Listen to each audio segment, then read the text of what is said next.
Hey Leo, I'm back with your cards, so let's get started. The first card that you received, the underlying theme or the overarching energy for the month, is the Four of Swords upright. The Four speaks to the fourth house, and that's where the sun is starting out at the beginning of the month.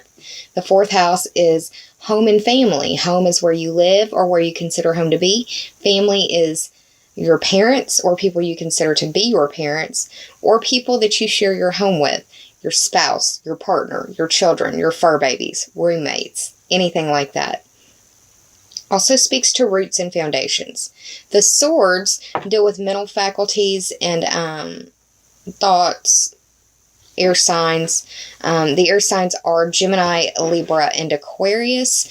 We've got Mars moving into Aquarius on the 9th and 10th. So this could also be speaking to that as well. This card, just as itself, symbolic, or for me, whenever I see it, I think of it as the minor arcana death card. It does not mean somebody will die. There is a lot of health energy, work and health energy, or day-to-day minutia of things, if you will.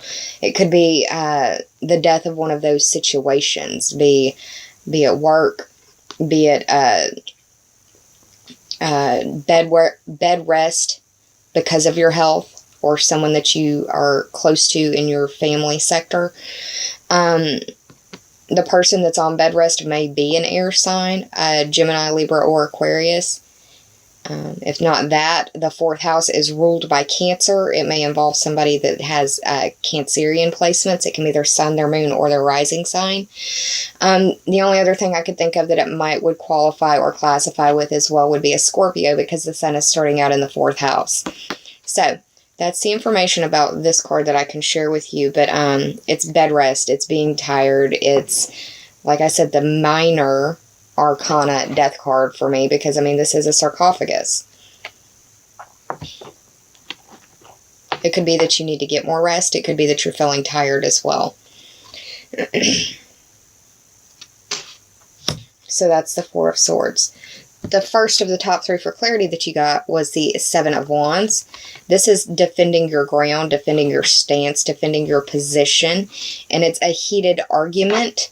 It looks like this would probably be a face-to-face type situation.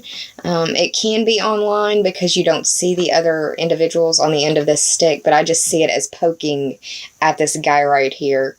The 7 represents the Libra ruled house of your partnerships, and your relationships, business, intimate, that sort of thing. Open enemies. This card very much looks like, you're dealing with people who are open enemies, or you're learning about who your open enemies are. The wands represent fire sign energy. The fire signs are Aries, you, Leo, and Sagittarius. You're going to have Mercury moving into Sagittarius. You may be dealing with arguments in your social life, possibly about the election. I know, right? Shocker.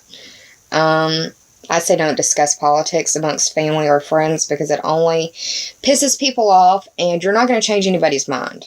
You're not. They've got to come to it themselves. The best you can do is inform. And some people even get irritated by people informing. But this is an argumentative card, the Seven of Wands. Defending yourself, defending your ground, defending your territory, defending your stance. Feeling attacked is another way of interpreting the card as well. The middle card is a major arcana, and it's in the upright, so that's wonderful. It's the World card. When I see this card, the very first thing I think of is the internet, because of the World Wide Web. You're getting different ideas from different corners of the globe.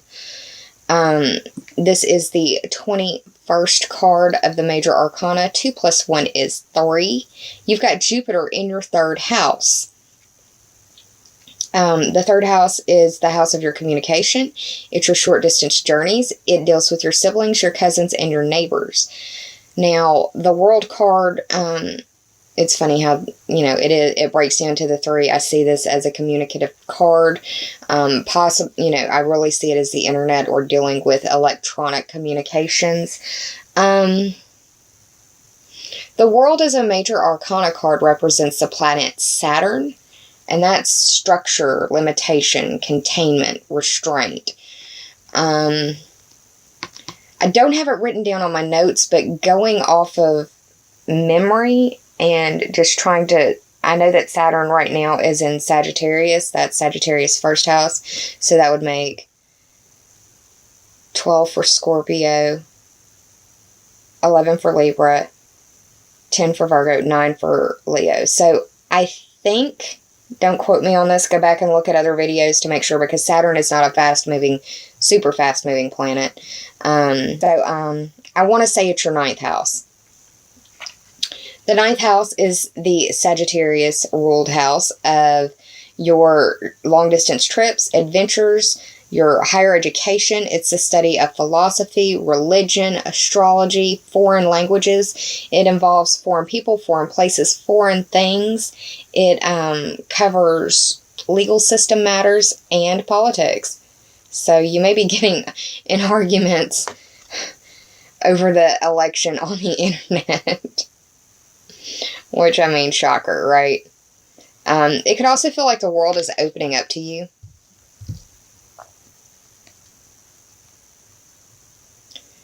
All three of the cards, the top 3 cards for clarity, have blue background in them, which for me is a highly emotional color. It's the color of water, so that makes me think of water signs, but it also is, you know, tears, feeling blue, feeling sad, that sort of thing. That's how I interpret it. So we've got the 7, feeling attacked. We've got 21, the world, feeling like it's opening up to you, possibly doing some long-distance trips. The last card is the 8 of Cups. The 8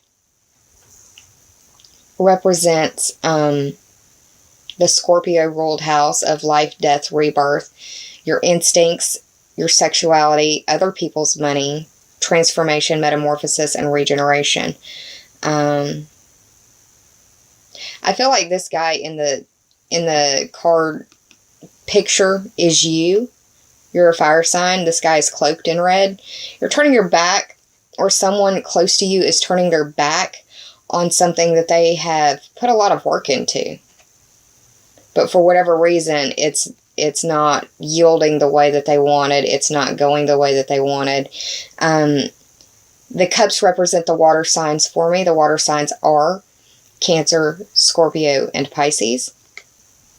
The cups, for me, represent it's like a container. Obviously, it's a cup, but it's what fills you up. It's what sustains you and makes you feel whole. It's the shit you care about. I mean, you care about a lot of things, but this is the stuff, this is the gooey center of you.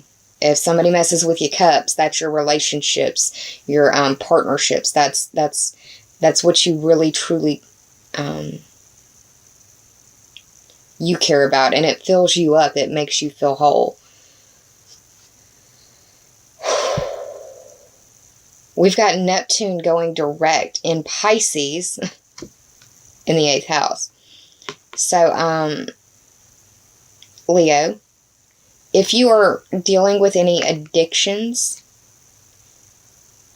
I would say especially around sex, or obsessions dealing with other people's money, now is a good time to start trying to release that, so you aren't chained to it or shackled to it.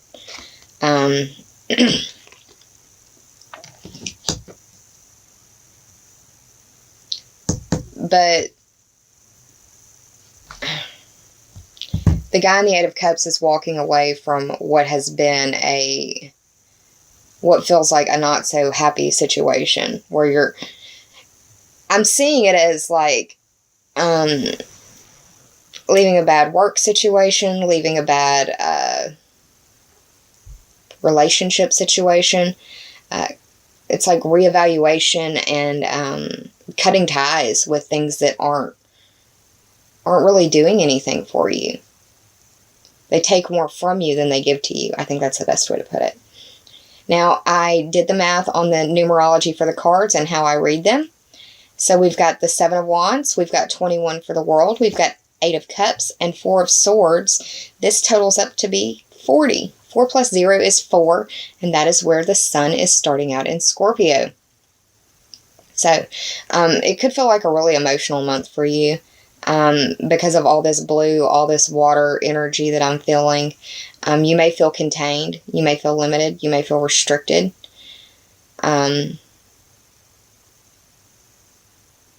Understand that this too shall pass.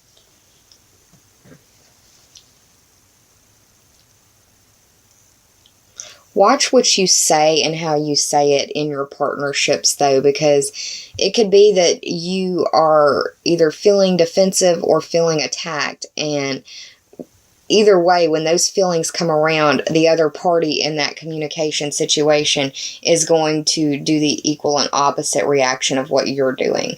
So to avoid a powder keg situation, just be cool, calm, and collected, which is difficult. I know you're a Leo. I've got an Aries sun. It's hard to be cool, calm, and collected sometimes when somebody hits that right trigger button. But one of the best things you can do is what I started doing, and I still try to remind myself, is I'm not going to allow this person to dictate my reaction. Some of the best stuff I ever stumbled upon was, I refuse to allow this person to dictate my response in this situation.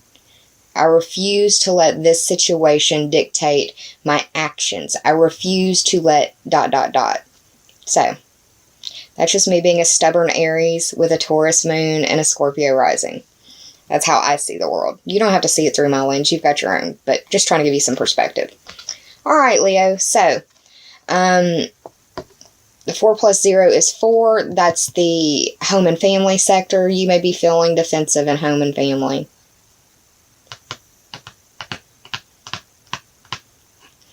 And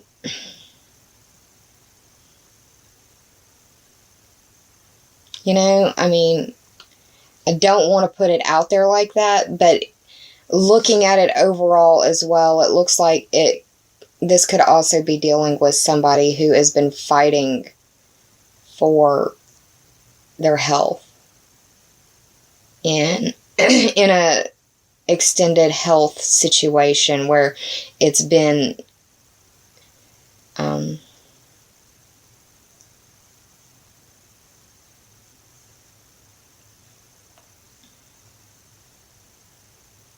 this could be a death. But it doesn't look like something that is like a shock. It's like they've been in poor health. The reason I have a friend who is a triple Leo, and she was just recently diagnosed with stage 3 breast cancer.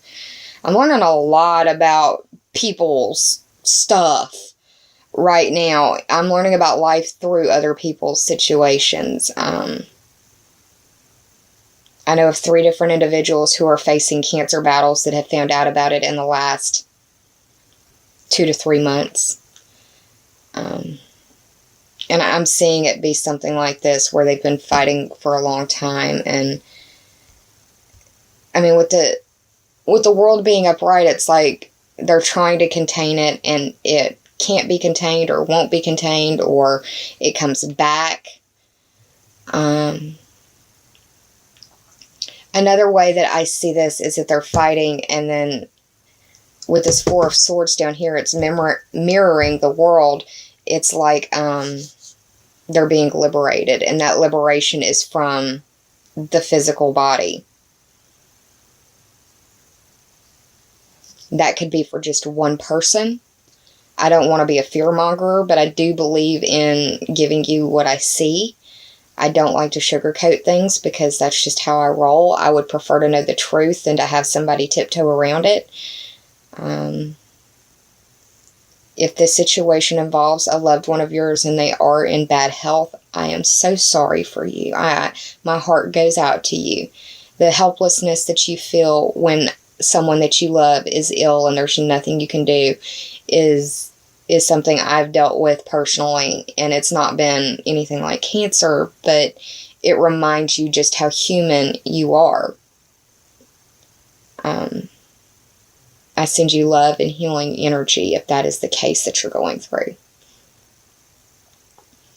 So, let me move on to the Sacred Rebels Oracle deck cards that I pulled for you.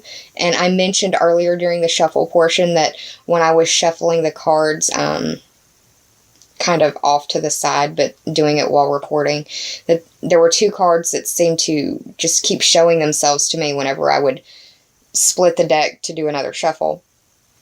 And these were the 2 cards that kept staring at me. So, let's talk about them. The first is Diving for Light. It is the number 11 card. The 11th card is ruled by Aquarius, and that is where the house of your friends, your groups, your wishes, your future dreams, your future goals, your bucket list. It's the memberships and associations and the teams that you belong to. You could be experiencing this in that sector, in your friend sector. You could be experiencing this in your home sector. You could be experiencing this with your children, God forbid, or your fur babies. Nonetheless, love is strong, and it hurts when those that you love are hurting. I want you to... This card has shown up at least one other time for another sign. I can't remember who it was, but I want you to look up what the seahorse symbology means. I think it was Aries that this fell for. Aries may be important to you as well. You may want to go watch that video because of this synchronistic link. But yeah, look up the seahorse symbology because it's very strong in this card. She's underwater. And when I think of underwater, I think of being flooded by emotion. That's the house of not home and health. That's the house of work and health, or the competency and skills that you bring to the services that you provide. It's also the daily minutia, and I don't really say that much. I need to start doing that more. But Diving for Light, this card, when I see it, especially after this spread, is that there can be no light without darkness. And that this is a time of spiritual testing. That we need to try to embrace compassion, kindness, and love, because there's a lot of stuff going on right now. Be alert to criticisms.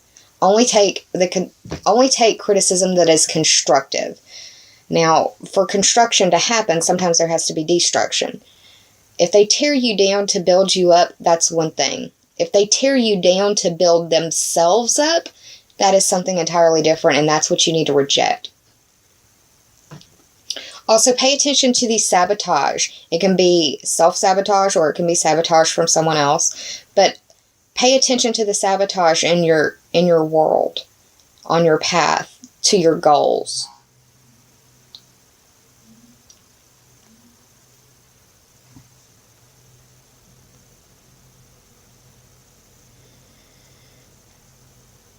Also, get some more green in your diet, because you've got a lot of 6th house energy. Just make sure you got some greens going on in your diet. Green leafy vegetables. I normally don't say that when I see this card, but because of your placements, it feels very right to insist that you do that, because we've got the seaweed. You really can't see the detailing under this lighting, but there's like little sprigs of seaweed kind of floating up around her.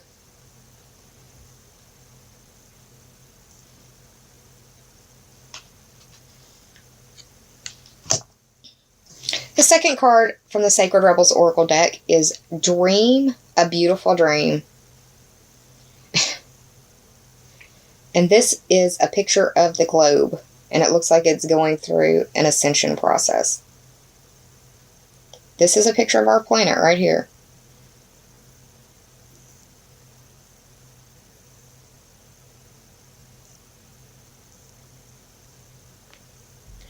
Dream a Beautiful Dream is the 19th card of the Sacred Rebels Oracle deck. 1 + 9 is 10. This is where we focus on your career, your status, your reputation, your destiny, and dealing with authorities. Authorities in your world, authority figures, and authorities in their field. or experts. This card indicates that you need to be aware of the small-minded and the superficial, and don't allow them to influence your decisions. This is also a card that, when I see it, I feel like we're all together. I literally hear the 1980s song, We Are the World, in the back of my head when I see this song. And if you don't know what that song is, please go look it up. Find the lyrics, read them. Your expectations need to be examined as well. They say, and I happen to be somebody who believes in this, but they say that expectation is the root of all heartache. The minute you let go of your expectations, it frees you and it frees the other person from a lot of hurt.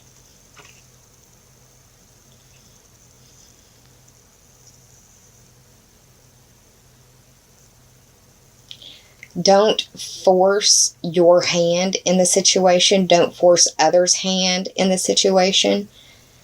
Don't try to control the situation, whatever it is that's playing out. It would not be in your best interest.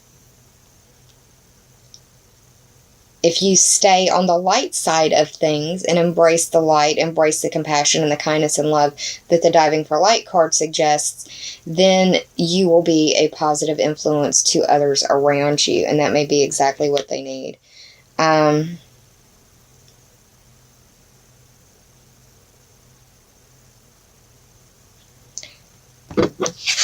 We've got a picture of the world, and we've got the world card right here as well. You know,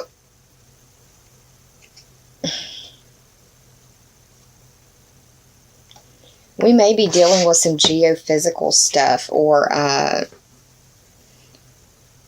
don't know. It's weird that the world would show up twice here as well. It could feel like your world has been rocked in some way, or that your world is upside down, even though the world card didn't show up in reverse.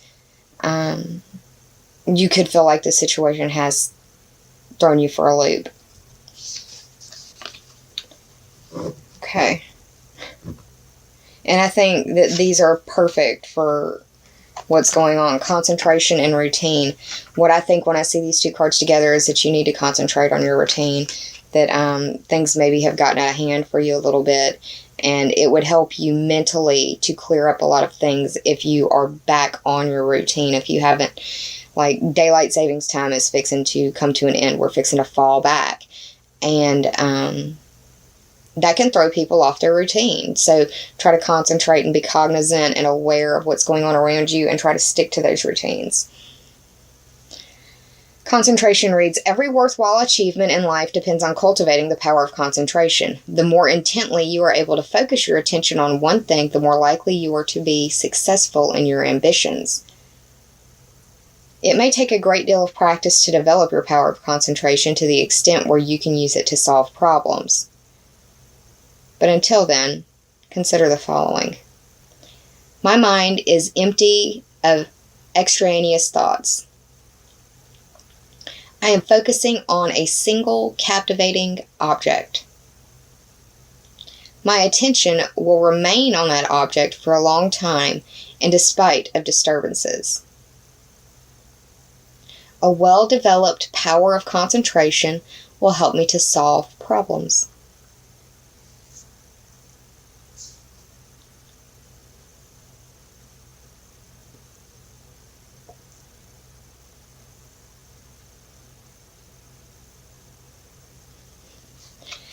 Aries rules the head. I talked about Aries earlier.